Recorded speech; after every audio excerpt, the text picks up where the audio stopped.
மாவட்ட செயலாளர் நியமனம் பண்ணி வேட்பாளர் நீங்கள் தான் மந்திரியாக்க போகிறேன் அப்படின்லாம் அம்மா சொல்லிட்டாங்க. தேர்தல் வேட்பாளர் பட்டியல பார்த்தா என் பேர் இல்லை. ராதா ரவி யாரு? எம்ஆர் ராதா பையன். எம்ஆர் ராதா யாரு? எம்ஜிஆரை சுட்டவர்.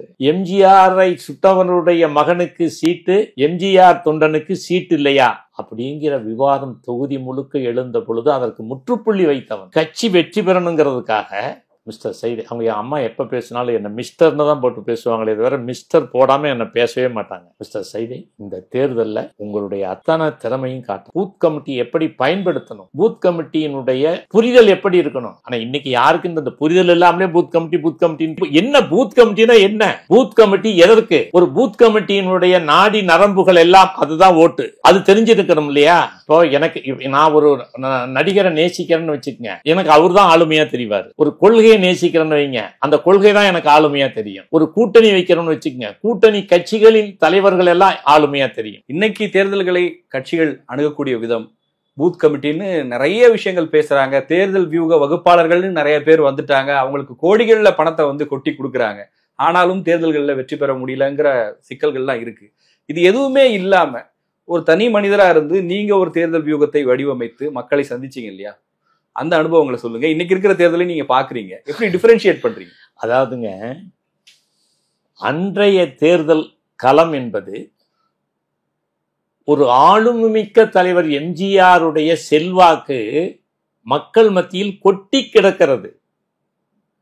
அந்த செல்வாக்கை வாக்குகளாக மாற்றுவதுதான் எங்களுடைய கடமை. அறுவடை செஞ்சா போதும், அவ்வளவுதான். விளைந்த வெள்ளாமையை அறுவடை செய்து வீட்டுக்கு கொண்டுட்டு வரணும். அப்படி ஒரு செல்வாக்கு மிக்க தலைவராக புரட்சி தலைவர் இருந்தார். அதனால அவருடைய செல்வாக்கை வாக்குகளாக மாற்றுவதற்கு என்ன செய்ய வேண்டும், எதை செய்யக்கூடாது என்பதை நான் நன்கு புரிந்து கொண்ட காரணத்தினால் ஒரு நல்வாய்ப்பாக செய்யாறு இடைத்தேர்தல் எனக்கு அமைந்தது. திமுகவுடைய சபாநாயகர் புலவர் கோவிந்தன், அவர் அந்த செய்யாறு தொகுதி எம்எல்ஏவாக தொடர்ந்து வெற்றி பெற்றவர்.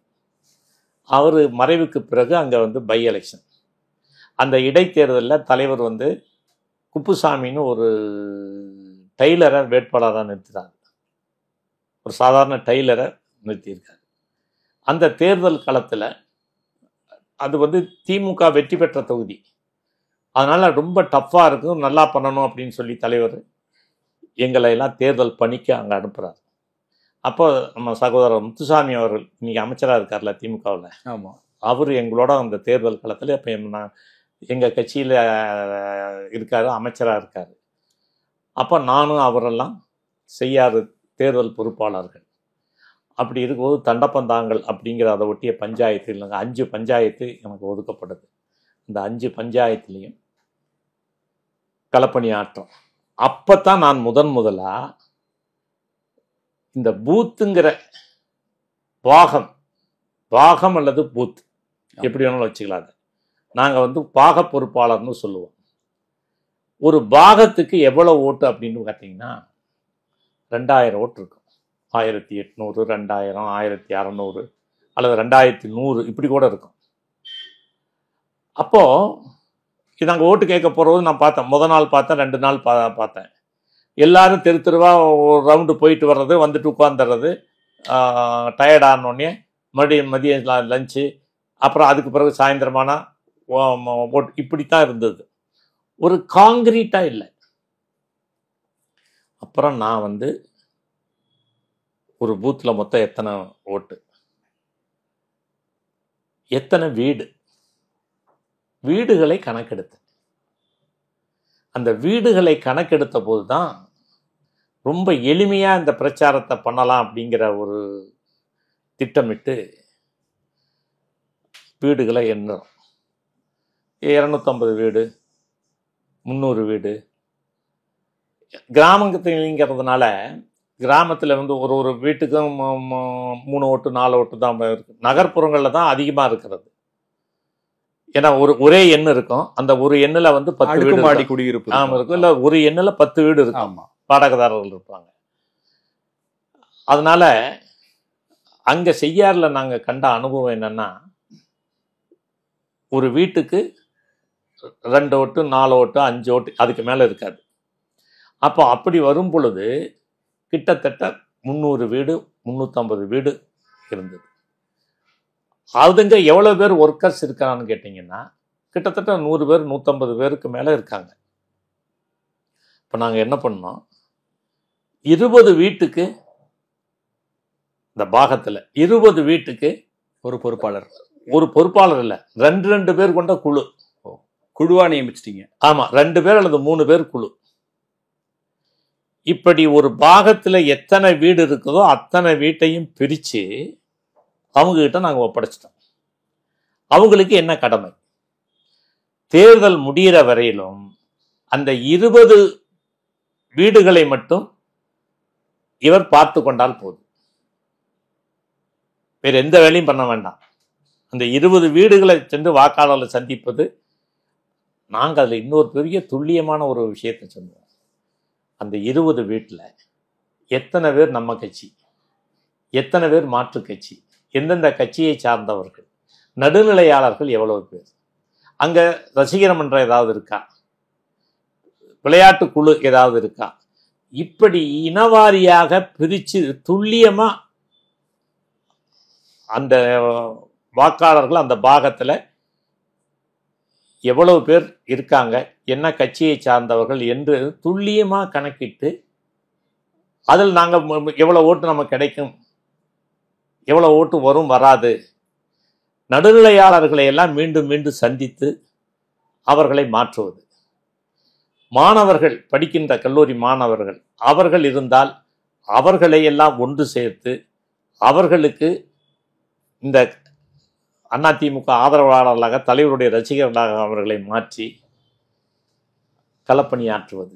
இப்படிப்பட்ட பணிகளை எல்லாம் நாங்கள் முழுக்க செஞ்சோம். அந்த பணிகளுடைய அடிப்படை உண்மையை தலைவர் கேள்விப்பட்டு அதை பார்த்து ரொம்ப பாராட்டினார். அவர் முத்துசாமி அணி ரொம்ப பாராட்டினார். தலைவர் அதுக்கு பிறகு என்னை கூப்பிட்டு சொன்னார், இதில் இன்னும் என்ன மாற்றங்களை செய்யலாம் அப்படின்னு கேட்டார். கட்சி பொறுப்பாளர்களே பூத் கமிட்டி பாக பொறுப்பாளர்கள் தான். பூத்துங்கிறது இப்போ தான் சொல்கிறாங்க. அதை ஆமாம், அன்றைக்கு நாங்கள்லாம் சொல்கிறது பாகம். பாக பொறுப்பாளர்களுக்கு பதவி கொடுப்பது, இந்த வட்டமைப்பாளர் வட்ட செயலாளர் இதெல்லாம் வேண்டாம். ஒரு பாகத்துக்கு அந்த வட்டத்தில் நிற்கிற பொறுப்பாளர்களுடைய எண்ணிக்கையை இங்கே போட்டோம்னா அந்த பாக பொறுப்பாளர்களுக்கே கட்சி பதவி, அவர்களாம் அந்த தேர்தலை நடத்தணும்.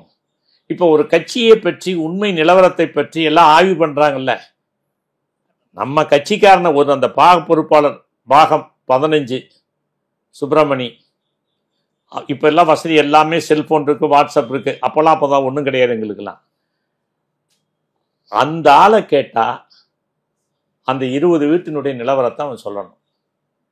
அப்போ ஒட்டுமொத்தமாக அதில் எத்தனை பாகம், அந்த பாகத்தில் வீடுகளின் எண்ணிக்கையின் அடிப்படையில் நியமித்தமோ அந்த குழு நம்பர் 1 2 3 4 5 6 அப்படின்னு நியமிக்கப்பட்ட அந்த குழுவினுடைய தலைவர்கள் தங்களுடைய பாகத்தில் இருக்கிற அந்த 20 வீடுகளின் புள்ளி விவரங்களை குறிப்பெடுத்து கொடுத்தால் அந்த பாகத்தில் நமக்கு எவ்வளோ ஓட்டு கிடைக்கும் என்னங்கிறது முதல்லயே தீர்மானிச்சிடலாம். அப்படி தேர்தல் பணியாற்றி இதை நான் கண்டுபிடிச்சேன். இந்த பூத் கமிட்டி பாக கமிட்டி அப்படிங்கிற இதுக்கு இன்னும் சொல்லப்போனால் என்ன சொல்லுவாங்க, நீங்கள் தான் ஏன் பிதா மகன் அப்படிம்பாங்க.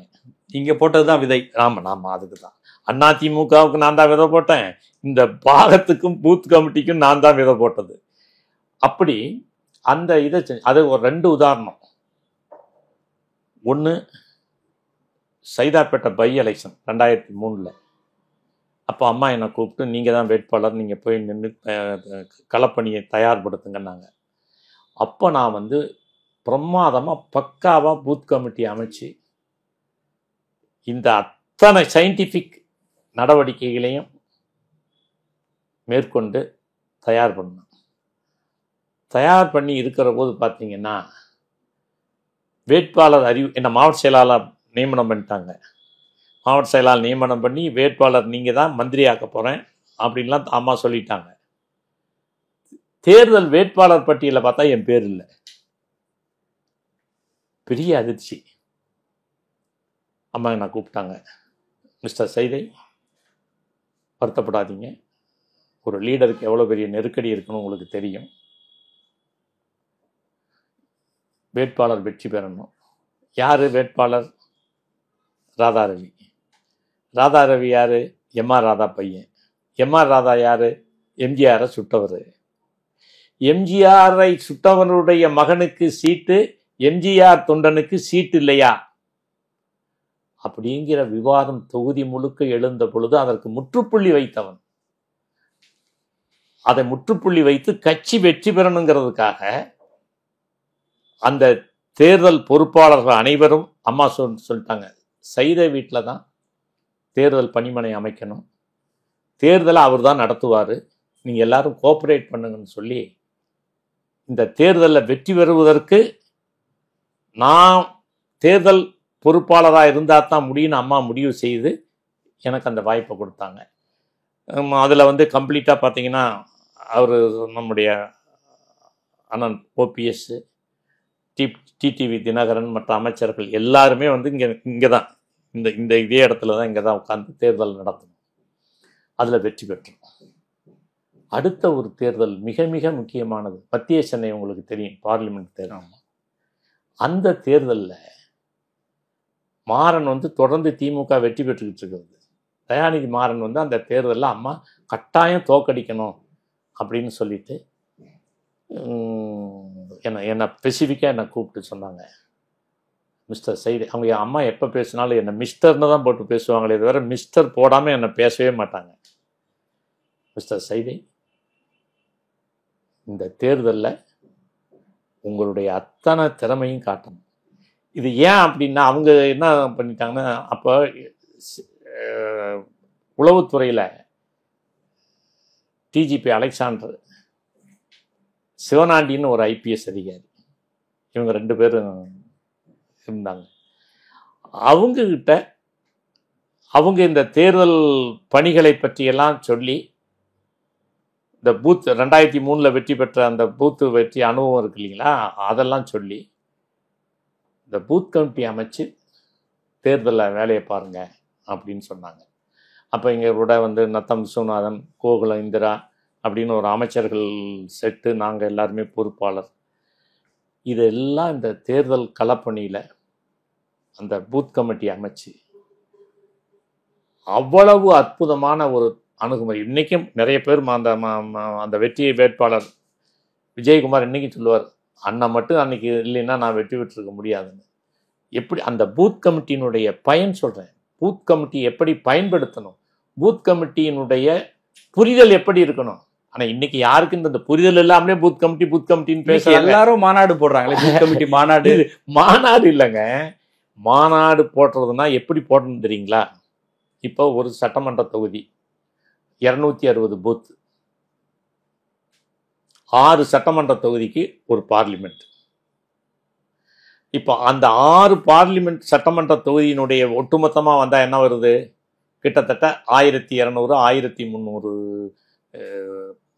பூத்து வரும். ஒரு பூத்துக்கு 20 பேர் 15 பேர், அது எண்ணிக்கைக்கு தகுந்த மாதிரி. அப்படின்னா எவ்வளோ பேர் வருவாங்க? அப்போ கும்பலில் கூட்டத்தில் கோயிந்தா போட்டு போகிறது எப்படி அதுக்கு சரியாக இருக்கும்? நான் என்ன பண்ணணும்னா, முதலாக எல்லாரும் வியந்து போனாங்க. வரிசையை எண்ணு ஓட்டினேன். பாகம் 1 15 பேர், அவங்க பேர் எழுதி வச்சுட்டேன். அந்த பேர் இருக்கிறவன் தான் அதில் வந்து உட்காரணும். வரலின்னு வச்சுக்கோங்க, அப்போ அவன் வரலிங்கிறது தெரிஞ்சு போயிடும். ஸோ இப்படி வரிசையாக பூத்தின் 30வது பாகம் 15 பேரில் எத்தனை பேர் வரல, ஆல் பிரசன்ட். இப்படி எல்லாத்தையும் ப்ரூவ் பண்ணி சயின்டிஃபிக்காக பண்ணி காமிச்சேன். அதில் வந்து திமுகவை தோற்கடித்தேன். 3 சென்னையும் வெற்றி. அப்போ போய் அம்மா கிட்ட சொன்னேன், அம்மா இந்த மாதிரி வந்து இந்த வெற்றிக்கு ஒரு சரித்திரத்தில் இடம் பிடிச்சிட்டிங்கம்மா, தலைநகர் சென்னையில் வெற்றி பெறவே முடியாது என்று இருந்த நிலையை மாற்றி இன்றைக்கு 3 சென்னையும் நாம் ஜெயிச்சிருக்கிறோம் அப்படின்னு. இப்போ அம்மா சொன்னாங்க, உங்கள் அம்மா உணவகம் ஒரு காரணம். நான் இப்போ மேயர், இந்த அம்மா உணவகத்தை நான் தான் கொண்டு வந்தேன். அந்த அம்மா உணவகத்தை நான் நடத்தினேன். மனிதநேயத்தின் சார்பில் சைதாப்பேட்டையில் 2005 2006 நான் நடத்தினேன். நான் மேயராக வெற்றி பெற்றவுடன் அம்மாவிடத்தில் சொல்லி இந்த திட்டத்தை கொண்டு வந்தால் எல்லாருக்கும் பயனளிக்குமா அப்படின்னு சொன்னேன். அப்புறம் பல கட்டங்களை தாண்டி அந்த திட்டங்கள் வந்து மிகப்பெரிய பயனை இன்றைக்கு இந்தியா முழுக்க, உலகம் முழுக்க ஒரு மிகப்பெரிய வரவேற்பு. பல மாநிலங்கள்ல இருந்து இங்க வந்து பார்த்துட்டு போய் இல்லை நடைமுறைப்படுத்துறாங்க. ஆமா, இன்னைக்கு கனடாவிலாம் அம்மா உணவகம். ஆமா. ஸோ இது இந்த எதுக்கு சொல்றேன்னா, திட்டமிடுதலும் தெளிவான பார்வையோடு புரிதலோடு ஒரு பூத் கமிட்டியினுடைய சேர்மன், தலைவர், அதில் பங்கு பெறுகிற உறுப்பினர்கள் மட்டும் சரியான புரிதலோடு இருந்தால் நிச்சயமாக வெற்றியை எளிதாக்க முடியும். அந்த அந்த தலைவருக்கோ அந்த கட்சிக்கோ செல்வாக்கு இருந்தால். எல்லாரும் இப்ப என்ன தெரியுமா பூத் கமிட்டி பயன்படுத்துறாங்க? சரி, அப்ப எவ்வளவு ஓட்டு, எவ்வளவா, சரி எவ்வளவு பணம் கொடுக்கலாம், எவ்வளவு வருது, இந்த நீ இத்தனை வீட்டை பார்த்துக்க, நீ இப்ப ஓட்டுக்கு பணம் கொடுக்கறதுக்கு அப்படியே உள்டாவாயிடுச்சு. நாங்க கொள்கையை சொல்லி, தலைவரை சொல்லி வாக்காளர்களை வாக்குச்சாவடிக்கு அழைத்து வந்த நிலைமை மாறி இன்றைக்கு ஓட்டுக்கு பணம் கொடுத்து எவ்வளவு பணம் கொடுக்க, அப்ப நீ இந்த பூத்துக்கு எவ்வளவு, இவ்வளவா, சரி இதுல வந்து எல்லா ஓட்டுக்கும் கொடுக்கறதா அல்லது வந்து ஆப்போசிட் பார்ட்டிக்கு கொடுக்காம விட்டுறதா, இப்படி முடிவு எடுக்கிறாங்க. இப்ப நான் வந்து கிரேட்டர் சென்னை மேயர் தேர்தல் நின்னேன். ஆமா, அந்த தேர்தல் ஒரு மிகப்பெரிய அளவிற்கு ஜனநாயகத்துல, தமிழ்நாட்டு அரசியல்ல, மக்கள் மத்தியில 3 விஷயங்களுக்கு மரியாதை கொடுக்குறாங்கிறதுல நிரூபித்த தேர்தல். இது வந்து அம்மாவே சொன்னது. என்ன அப்படின்னா, தலைநகர் சென்னையில புரட்சி தலைவர் எம்ஜிஆருக்கு எத்தகைய செல்வாக்கு இருக்கிறது, அவருடைய தொடக்க காலம் முதல் அணுக்க தொண்டராக இருக்கிற துரைசாமி மேயர் வேட்பாளர், மனிதநேய அறக்கட்டளையினுடைய தலைவர் மேயர் வேட்பாளர், புரட்சி தலைவர் புரட்சி தலைவி அம்மாவின் வேட்பாளர். அம்மா இத்தகைய தகுதியோடு இந்த தேர்தல் களத்தில் என்னை வேட்பாளராக இறக்கிவிட்ட பொழுது ஓட்டுக்கு பணம் கொடுக்காமல், எந்த விதமான தவறுகள் நடக்காமல், தேர்தல் களத்தில் மொத்தம் எத்தனை வார்டு தெரியுங்களா? 200 வார்டு. மாநகர பெருநகர சென்னையில் வந்து 200 வார்டு. 200 வார்டுகளிலும் லீடிங். 26 சட்டமன்ற தொகுதி, 26 சட்டமன்ற தொகுதியிலும் லீடிங். 6 பாராளுமன்ற தொகுதி, 6 பாராளுமன்ற தொகுதியிலும் லீடிங். அம்மா அப்படியே ரொம்ப ரொம்ப மகிழ்ந்து போனாங்க. அவங்க ஒரு கேள்வி கேட்டாங்க கமிஷனரை, மேயருக்கும் மாமன்ற உறுப்பினர்களுக்கும் என்ன வித்தியாசம்னு கேட்டாங்க. அம்மா 200 வார்டுலையும் மேயர் லீடிங், 31 இடத்துல கவுன்சிலர் தோத்துட்டாங்க. ஆனால் அந்த தோத்த இடத்துலையும் மேயருக்கு லீடிங்.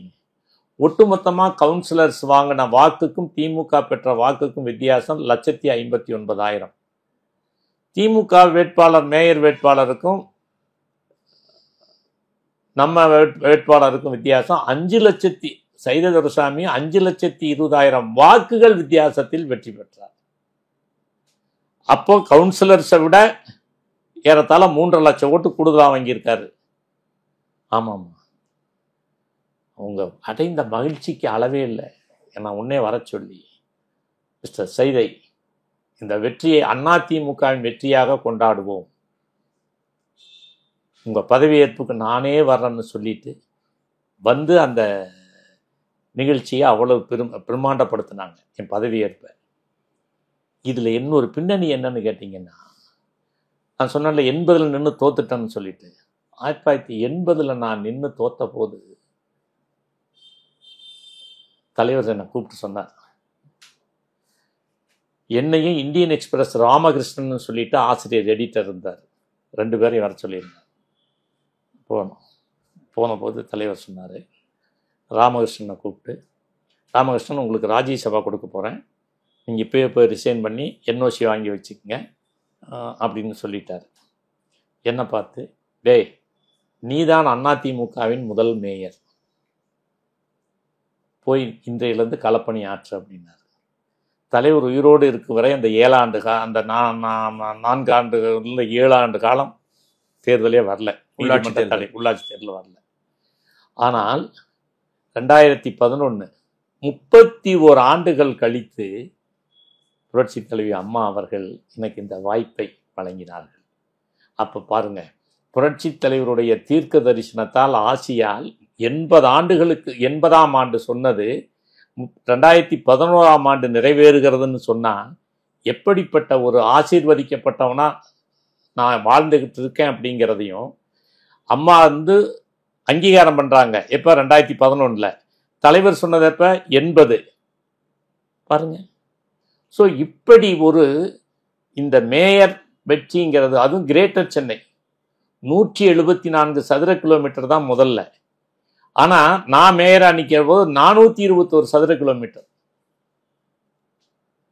ஸோ இப்படி 21 26 சதுர கிலோமீட்டர் இவ்வளவு பரப்பளவு கொண்ட கிரேட்டர் சென்னையினுடைய முதல் மேயர், அதிமுகவின் முதல் மேயர் நான் அப்படிங்கிற ஒரு பெருமையை என்னால் பெற முடியுது. இதற்கு புரட்சி தலைவரும் புரட்சி தலைவி அம்மாவும் காரணம். இது எதற்காக சொல்லுகிறேன் என்றால், பணம் கொடுக்காமல் இந்த தேர்தலில் இவ்வளவு வாக்கு வித்தியாசத்தில் ஒரு சேவையாளனாக புரட்சி தலைவர் புரட்சி தலைவி அம்மாவினுடைய ஆசி பெற்ற வேட்பாளராக போட்டியிட்டு பெற்றேன். இப்போ இதில் இன்னொரு விஷயத்தை நீங்கள் தெரிஞ்சுக்கணும். அதுக்கு முன்னாடி நடந்த கொளத்தூர் சட்டமன்ற இடைத்தேர்தல், அந்த பொது தேர்தலில் நான் கொஞ்சம் குறைஞ்ச ஓட்டில் தோத்தேன். அந்த தேர்தலில் நான் ஓட்டுக்கு பணம் கொடுக்கல, நான் குறைஞ்ச ஓட்டில் தோத்தேன். ஆனால் மேயர் தேர்தல் எனக்கு எவ்வளோ ஓட்டு தெரியுமா லீடிங்? அங்கே ஸ்டாலின் எதிர்த்து நான் கொளத்தூரில் 17,500 ஓட்டு கூடுதல். அந்த சட்டமன்ற தொகுதியில் மட்டும் மேயர் தேர்தலில் எனக்கு அம்மா அதைத்தான் ரொம்ப பெருமையாக பேசினாங்க. கொளத்தூர் தொகுதியில் 17,500 ஓட்டு கூடுதலாக வாங்கியிருக்காருன்னா அப்போ சட்டமன்ற தேர்தல்லையும் செய்ததான் வெற்றி பெற்றாரு அப்படிங்கிற ஒரு உண்மையை அம்மா ரொம்ப மகிழ்ந்து நெகிழ்ந்து என்னை பாராட்டினாங்க.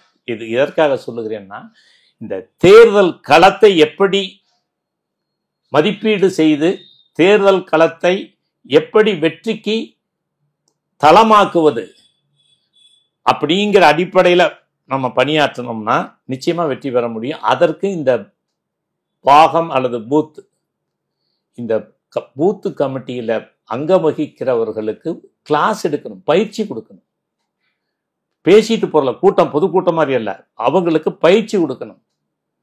ஒவ்வொருவருக்கும் என்ன கடமைகள், டியூட்டி கான்சியஸ் அப்படிங்கிறத நல்லா நீட்டாக டைப் பண்ணி அவங்கவுங்க கையில் கொடுத்துடணும். ஏஜென்ட்டுக்கு என்ன கடமை, வீடு வீடாக போய் ஓட்டு கேட்குறவங்களுக்கு என்ன டியூட்டி.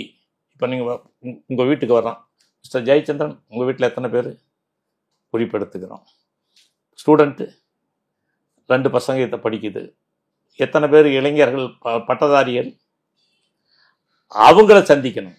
இப்போ தான் கைபேசி எல்லாம் இருக்கு இல்லையா, ஒரு கைபேசி வாங்கி இந்த டீட்டெயில்ஸ் எல்லாம் நம்ம ஒரு வீட்டில் வாங்கிட்டா இங்கிருந்தே நம்ம சேகரிக்கலாம். ஸோ இப்படிப்பட்ட முறையில் இந்த தேர்தல் களத்தை அமைத்தால் எல்லா கட்சிகளும் தங்களுடைய உண்மை நிலையை புரிந்து கொள்ள முடியும்.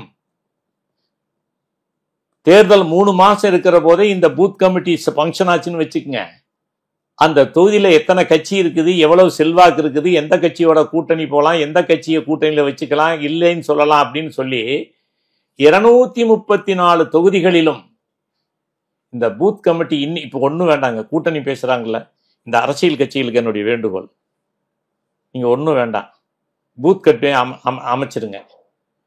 அமைச்சு ஒரு பூத்தில் உள்ள வீடுகளின் எண்ணிக்கை எவ்வளவு, அந்த வீடுகளில் என்னென்ன பிரிவுகளில் யார் யார் இருக்கா பட்டியலிடுங்க. கட்சி சாராதவங்க எவ்வளோ பேர் இருக்காங்க, அரசியல் கட்சியை சார்ந்தவர்கள் எவ்வளோ பேர் இருக்காங்க, சினிமா ரசிகர் மன்றம் எத்தனை இருக்கு, எத்தனை மதங்கள், பொதுநல சங்கங்கள், என்னென்ன பிரிவு இருக்கோ அத்தனையும் பட்டியலிடுங்க. அப்போ அந்த பாகத்துல எவ்வளவு ஓட்டு கிடைக்கும்? அப்போ ஒட்டுமொத்தமா பாகத்தை கூட்டுங்க. 234 சட்டமன்ற தொகுதிகளிலும் ஒரு சட்டமன்ற தொகுதியில 260 பூத்து 270 பூத்து அப்படின்னா ஒட்டுமொத்தமா கூட்டினா எந்தெந்த கட்சிகள் எவ்வளவு வாக்குகளை பெறக்கூடிய நிலையில இருக்கு, இன்னும் கூட்டணி சேர்ந்தா எவ்வளவு ஓட்டு கிடைக்கும், அப்ப யாரோட கூட்டணி சேரலாம், யாரோட கூட்டணி சேர வேண்டாம் அப்படிங்கிறத கணிச்சிட முடியுமில்ல. அதை யாருமே பண்ணல. எந்த அரசியல் கட்சியுமே அந்த வேலையை பூத் கமிட்டி என்ன பூத் கமிட்டினா என்ன? பூத் கமிட்டி எதற்கு? ஒரு பூத் கமிட்டியினுடைய நாடி நரம்புகள் எல்லாம் அதுதான் ஓட்டு. அது தெரிஞ்சிருக்கணும் இல்லையா? அந்த பூத் கமிட்டி மெம்பருக்கு அது தெரியணும் இல்லையா? அதற்கு அவனுக்கு பயிற்சி கொடுக்கணும் இல்லையா? அதன் மூலம் அந்த உண்மையை தெரிஞ்சுக்கணும் இல்லையா? இதை எல்லா அரசியல் கட்சிகளும் செய்தால் தேர்தல் அன்னைக்கு போய் நீங்க ஓட்டு கேட்க போறது என்ன? அது போங்க, என்ன மக்கள் சொல்றாங்கன்னு கேளுங்க, அந்த மக்கள் சொல்ற குறைகளை கேளுங்க. அப்ப அவங்க ஆளுங்கட்சியை ஆதரிக்கிறாங்களா எதிர்க்கிறாங்களா, எதிர்கட்சிக்கு ஆதரவு இருக்கா இல்லையா, கூட்டணி கட்சிகள் எத்தனை, அங்க என்னென்ன கட்சிகள் இருக்கு, எல்லாத்தையும் புள்ளி வர எடுத்துடலாம் இல்லையா? இது சுலபமா இருக்கா இல்லையா? ஆனாலும் இன்னைக்கு இருக்கிற 2 பெரிய கட்சிகளை தாண்டி இப்ப புதுசா விஜய் கட்சி கூட வந்திருக்கு. அவங்க இதெல்லாம் பண்றாங்க. அப்படி வெற்றி பெற முடியுமா அவங்களால? சார் நான் சொல்ற இந்த பட்டியல் எடுத்தா அவங்களுக்கு தெரியுமில்ல நாங்க எங்க இருக்கிறோம்னு சொல்லிட்டு. இந்த பூத் கமிட்டி மெம்பர்ஸ் மட்டும் ரொம்ப விவரமான ஆட்களா இருக்கணும், ஒரு படிச்சவனா விவரமான ஆட்களா இருக்கணும். அந்த ஆட்கள் தங்களுக்கு ஒதுக்கப்பட்ட இப்ப எவ்வளவு 1000 ஓட்டு, இப்ப முந்தியெல்லாம் 2000 ஓட்டு, இப்ப கிடையாது. இப்ப 1000, 1000 குறைவு அல்லது 1100. இப்ப ரொம்ப எளிமையாயிடும். இந்த மாதிரி புள்ளி விவரங்களை சேகரித்தால், இன்னைக்கு சொல்றாங்களே சர்வேங்கிறாங்களே, சர்வே எல்லாம் தூக்கி குப்பையில போடுங்க. வீடு வீடாக சென்று சர்வே செய்தால் அதுதான் உண்மையான சர்வே. ஒரு பலமான தலைவர் அப்படிங்கிறது தேவையில்லையா? பூத் கமிட்டி பலமா இருந்தா போதுமா? இல்லைங்க, பூத் கமிட்டி என்பது தலைமை அந்த கட்சிக்கு இருக்கிற செல்வாக்கை நிலைநாட்டுவதற்காக செயல்படுத்துவதற்காக அமைக்கப்படுகின்ற ஒரு நல்ல ஏற்பாடு. பூத் கமிட்டி மட்டும் ஸ்ட்ராங்கா இருந்துருச்சு, அங்க மக்கள் மத்தியில் நமக்கு ஒரு செல்வாக்கு இல்லைன்னு வைங்க, எப்படி வெற்றி பெறுவீங்க? ஒண்ணு ஆளுமை மிக்க தலைவரா இருக்கணும், அல்லது அந்த கட்சியினுடைய கொள்கையா இருக்கணும். இந்த ரெண்டுமே இல்லாம பூத் கமிட்டி மட்டும் நாங்க ஆட்கள் அமைச்சிட்டோம் அப்படின்னு சொல்லி மக்கள் மத்தியில் வரவேற்பு இல்லைன்னு வைங்க, என்ன பயன்? இப்ப ஆளுமை மிக்க தலைவர்னு சொல்றீங்க இல்லையா? சினிமாவில் இப்ப விஜய நிறைய பேர் உதாரணமா சொல்றாங்க. சினிமாவில் ஒரு ஆளுமை இருக்கும், அது அரசியல் ஆளுமையா எப்ப மாறும்? இல்ல அதுதாங்க, அரசியல் ஆளுமைங்கிற ஒரு உணர்வை அது டிஃபரெண்ட் டைப் ஆஃப் பீப்புள். இப்போ எனக்கு நான் ஒரு நடிகரை நேசிக்கிறேன்னு வச்சுக்கோங்க, எனக்கு அவர் தான் ஆளுமையா தெரிவாரு. ஒரு கொள்கையை நேசிக்கிறேன்னு வைங்க, அந்த கொள்கை தான் எனக்கு ஆளுமையா தெரியும். ஒரு கூட்டணி வைக்கிறோம்னு வச்சுக்கோங்க, கூட்டணி கட்சிகளின் தலைவர்கள் எல்லாம் ஆளுமையா தெரியும். அதனால இதை ஐடென்டிஃபை பண்றது, இதை ஜஸ்டிஃபை பண்றதுங்கிறது அந்தந்த வாக்காளர்களின் மனநிலையை பொறுத்தது. அதனால தேர்தல் களம் என்பதோ, பூத் கமிட்டி என்பதோ, தேர்தல் பிரச்சாரம் என்பதோ, வாக்கு சேகரிப்பது என்பதோ, இவைகள் எல்லாமே ஒரு மிகப்பெரிய கலை, ஆர்ட்.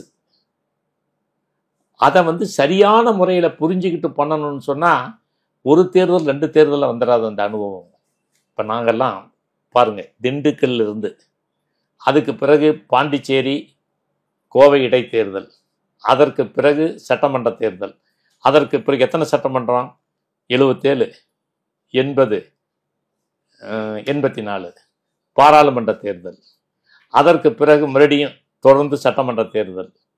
இப்படி தொடர்ந்து நாங்கள் எல்லாம் களப்பணி ஆற்றியதிலிருந்து பெற்ற அனுபவங்களைத்தான் நான் இப்ப உங்களுக்கு வடிவமைச்சு சொல்றேன், சமைத்து போடுறேன்.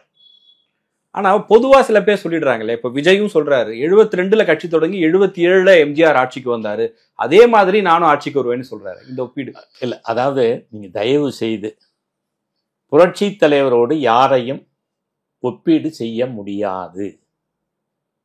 அவர் ஒரு அவதார புருஷர். சினிமாவை அறிவாயுதமாக பயன்படுத்திய ஒரே மாமனிதர் புரட்சி தலைவர் எம்ஜிஆர் மட்டுமே. அவருக்கு நிகரா நம்ம யாரையும் சொல்ல முடியாது, யாருமே ஒரு ஆள் கிடையாது. ஏன்னு கேளுங்க, அவர் ஒரு கொடைவள்ளல். அவர் ஒரு சிறந்த திரைப்பட கதாநாயகனாக இல்ல, கதாநாயகனாக வாழ்ந்தார், நடித்தார் இல்லை, வாழ்ந்திருக்காரு. அவர் கதாநாயகனாக வாழ்ந்தார். கடல் நீர் நடுவே பயணம் போனால் குடிநீர் தருபவர் யாரோ, ஒரு நாள் போவார் ஒரு நாள் வருவார், ஒவ்வொரு நாளும் துயரம். இப்படி யார் படம் படி ஒரு ஒரு ஒரு ஒரு மக்களை, ஒரு ஒரு பிரிவில் பணியாற்றுகின்ற மக்களை, வாழுகின்ற மக்களை, அவரின் துயரங்களை இப்படி பட்டியலிட்டு யாராவது ஒருவர் ஒரு திரைப்படம் இருந்தா காட்டுங்க. மண் குடிசை வாசல் என்றால் தென்றல் வர வெறுத்திடுமா, மாலை நிலா ஏழை என்றால் வெளிச்சம் தர மறுத்திடுமா, உனக்காக ஒன்று எனக்காக ஒன்று ஒருபோதும் தெய்வம், இப்படி கொடுத்ததெல்லாம் கொடுத்தான், ஓடி ஓடி உழைக்கணும், ஊருக்கெல்லாம் கொடுக்கணும். எப்படி ஒரு பாடல் வரிகளில் ஒரு புதிய பாதை, புதிய பார்வை, புதிய புரிதல், அதில் ஒரு மனித நேயம், அதில் ஒரு வாழ்வியல் தத்துவம். இப்படி திரை உலகை அறிவாயுதமாக்கிய ஒரே தலைவன், ஒரே நடிகன், ஒரே மனிதர், மாமனிதர், அவதார புருஷர் புரட்சி தலைவர் எம்ஜிஆர் மட்டுமே. அவரோடு தயவு செய்து யாரையும் ஒப்பிடாதீர்கள். நீங்க கவனிக்கிறீங்க, ரஜினிகாந்த் அவர்களையும் நெருங்கி பழகக்கூடிய ஒரு நண்பரா உங்களுக்கு தெரியும், எம்ஜிஆர் அவர்களை பத்தி இவ்வளவு தூரம் உங்களுக்கு நல்லா தெரியும். அந்த இடத்துல இன்னொரு நடிகர், ஒரு அரசியல்வாதியாக அவர் வெற்றி பெற முடியுமான்ற கேள்வி வருது இல்லையா? உங்க பார்வையில் அவரால் வெற்றி பெற முடியுமா? இதை பற்றியெல்லாம் நான் கருத்து சொல்ல விரும்பவில்லை. அந்த டிபேட்டுக்குள்ளே நான் போகலை. நீங்கள் புரட்சி தலைவரோடு ஒப்பீடுன்னு சொன்னபோது தான் நான் வந்தேன். என் தலைவனோடு யாரையும் தயவு செய்து ஒப்பிடாதீர்கள். அவர் ஒரு அவதார புருஷர் சார். 20ஆம் நூற்றாண்டில் அவருக்கு இணையான ஒரு மனிதனை காட்டுங்கள். வள்ளல் அப்படின்னா எப்படி? முதல்ல சொல்றாங்களா, கடையேழு வள்ளல்ங்கிறாங்க. கடையேழு வள்ளல்கள் தான் யாரு?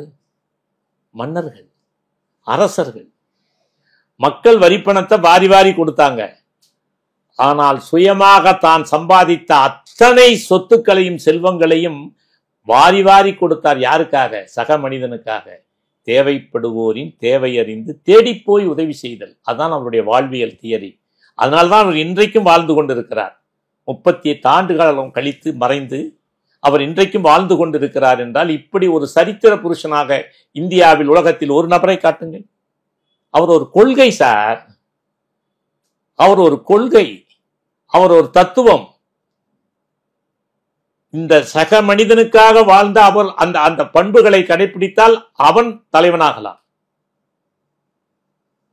அண்ணாவுக்கு ஒரு பாட்டு, தலைவருக்கு ஒரு பாட்டு. இதுதான் திமுக வளர்ந்த கதை. நாகூர் அனிபா பாடின இந்த பாட்டு அன்றைய மேடைகளில் எல்லாம் அப்படி ஒரு, அதாவது இந்த பாட்டை கேட்கறதுக்கே முதல்ல 6:30 மணிக்கெல்லாம் கூடிடுவாங்க எல்லாரும். அழைக்கின்றார் அண்ணா, பெருமை மிகு திராவிடத்தின் துயர் துடைக்க இன்றே அப்படிங்கிற பாடலும் அதற்கு அடுத்தது தலைவர் பாடல். அப்ப திமுக தலைவர்கள் மத்தியில், திமுக பிரச்சாரத்தில் தலைவரை பற்றிய பாடல்ங்கிறது அன்றைய தலைவர்கள் மத்தியில் இவருக்கு இருந்த தனி சிறப்பை நீங்கள் புரிந்து கொள்ள வேண்டும். கண்டிப்பா. அப்ப இவரோட ஒப்பிடுவதற்கு ஆள் இருக்கா? யாராவது? யாருமே இருக்க முடியாது.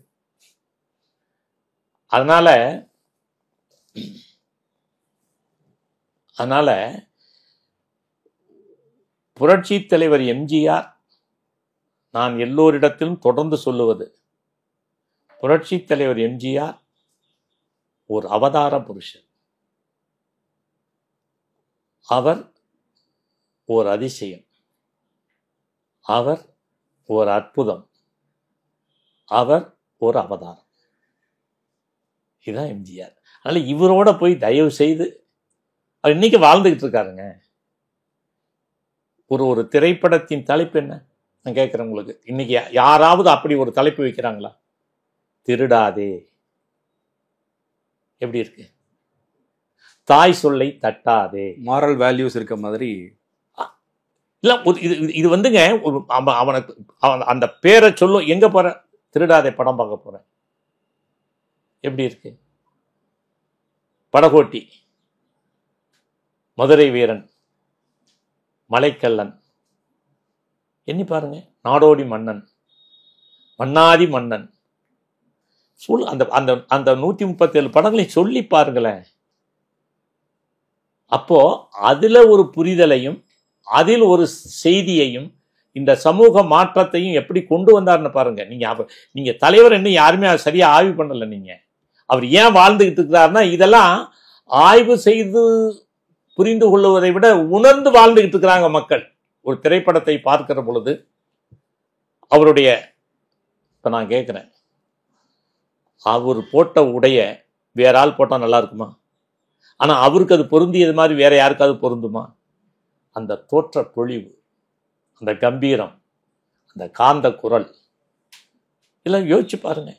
அந்த உடற்கட்டு, எந்த கோணத்தில் எப்படி பார்த்தாலும் அவருடைய அந்த பேரழகு, ஆணுக்கு ஆண் விரும்புகின்ற ஒரு மிகப்பெரிய ஒரு உடல் கட்டமைப்பு, முக வசீகரம், அந்த காந்த சக்தி இன்னும் யாருக்குமே அமையவில்லை. அப்படி ஒரு ஆளை சொல்லுங்க, ஒரு எம்ஜிஆர். இப்ப நான் ஒண்ணு கேட்கிறேன், எம்ஜிஆருக்கு முன்னும் எம்ஜிஆருக்கு பின்னும் ஒரு ஆளை ஒப்பிடுங்களேன் அவரோட. அதனால எதுக்கு சொல்ல வரேன்னா, அதனால அவர் ஒரு அவதார புருஷர், இறைவனால் அனுப்பி வைக்கப்பட்ட ஒருவர். அதனால்தான் இப்படிப்பட்ட ஒரு மாறுதலை, மாற்றத்தை உருவாக்க முடிந்தது. அவர் அண்ணாவை முதல்வராக்கினார், ஒரு கட்சியை வளர்த்தார், அண்ணாவை முதல்வராக்கினார், கலைஞரை முதல்வராக்கினார், தான் முதல்வரானார். அதற்கு பிறகு தன்னை பின்பற்றிய அம்மாவை மற்றும் இன்றைக்கு எடப்பாடி வரை, ஓபிஎஸ் எடப்பாடி வரை முதல்வர் ஆனார்கள் என்றால் அதற்கு புரட்சி தலைவர் தான் காரணம். அது இத்தகைய செல்வாக்கை தமிழ்நாட்டில், இந்தியாவில் யாராவது பெற்றிருக்கிறார்களா? அதனால நீங்க இந்த ஒப்பிட்டதுனால சொன்னேன், வேற ஒன்றும் இல்லை. அது சொல்ல வேண்டிய அவசியம் ஏற்பட்டது, அதனால சொன்னேன். நிறைய விஷயங்கள் உங்ககிட்ட இருந்து கேட்டு தெரிஞ்சுக்க முடியுது. உங்களுடைய நேரத்தை ஒதுக்கி பேசியமைக்கு மிக்க நன்றி. மகிழ்ச்சி, நன்றி.